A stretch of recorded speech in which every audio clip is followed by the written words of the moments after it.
Welcome to our channel. Today we how to install Slack on Linux step by step clearly. To begin installing Slack on your Linux system, first, open your terminal.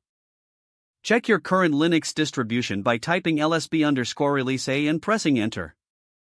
Next, update your package list to ensure you have the latest information by entering sudo apt update for Debian-based systems or sudo dnf update for Fedora-based systems.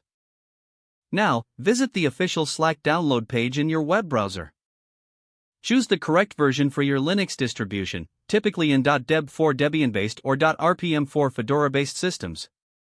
Once the file is downloaded, return to your terminal. If you are using a Debian-based system, navigate to your Downloads folder with cd/downloads.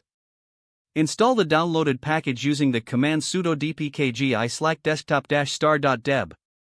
To fix any missing dependencies, run sudo apt install f. For Fedora-based systems, navigate to your Downloads folder as well. Use the command sudo rpmi slack-star.rpm to install the downloaded file. After the installation completes, you can start Slack by typing Slack in your terminal. Alternatively, you can find Slack in your Applications menu. Log into your Slack workspace using your credentials. Your Slack installation is now complete, and you can begin collaborating with your team. If the page does not load, refresh the browser or try again in a private or incognito window. Make sure you are using the correct email address, then retype it carefully to avoid small typos.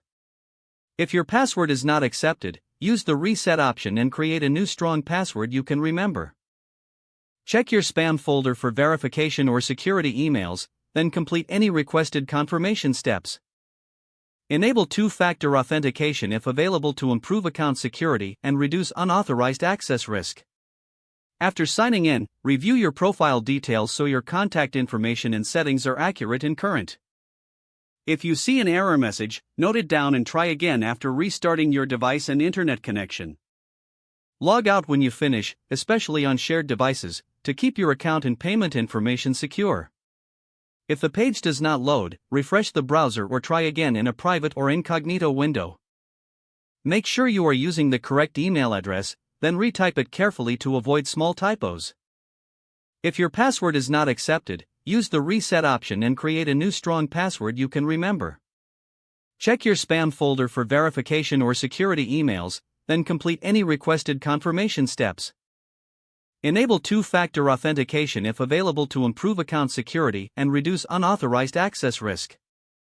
Don't forget to like this video and subscribe to our channel for more step-by-step tech guides.